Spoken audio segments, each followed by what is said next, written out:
wannan ita ce matsalan ƙasar nan. Ba mu da shugabanni,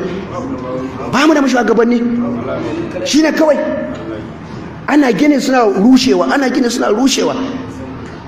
Yanzu jiya na yi muku a karatun jiya na ga muku, nake ce muku wannan wanda ake ce masa Inusa Haruna Yelo ya je Bayelsa Tirani, ya samu tarinya Kirista, she was about 14 or 15 years, ta yadda za ta musulunta, ya zo da ita Kano, kasansa, jiharsa, garin musulunci, akan ta musulunci aureta, fadar Kano tana sani da gwamnatin Kano a lokacin suna sani. Aka dauke shi aka yi handing over da shi zuwa ga Bayelsa, aka je aka daure shekara 25. Yanzu ya ci wajen shekara 5, amma Buhari bai masa afuwa ba.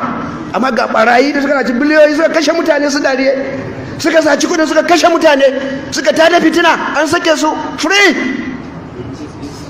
Ka ga mai ina kishi yake, ina kishi.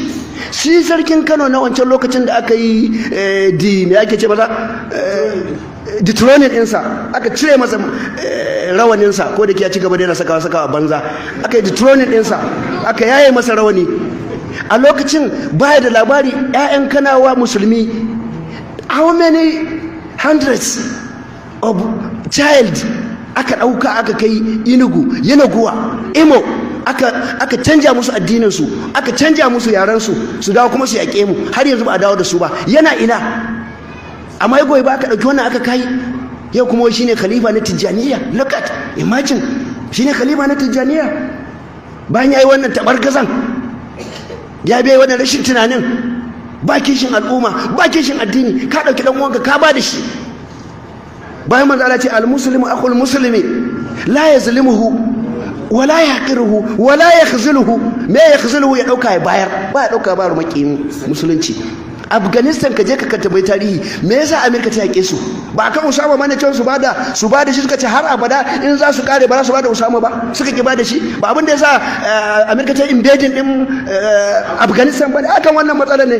Suka ce in da ku ba mu shi lafiya ba za mu yake ku ba, za mu bar ku ci gaba da mulkin ku na musuluncin ku, amma wallahi mu ku ba mu Afghanistan ba sai mun yake ku. Suka ce wallahi duk in da mu kare ba za mu dauki musulmi mu biyo kafiri ba.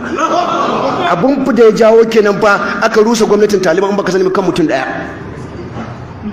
Ka tambaya a zamanin Khalifa Haruna Rashid da aka kama wata musulma guda daya, mutanen nan suka kama, leta ya aika musu yace ko ku dawo da cikin mutunci ko mu tura muku da sojojin da ba su da iyaka, in za mu kare sai mun kwato ta. Amma yau gashi mutum dauki yar dan uwansa musulmi ya je mika shi a cutar da shi. Wanda Allah ce la yakhzuluhu, ba za ka dauki dan uwanka barwa makiya kafirai su cutar da shi ba.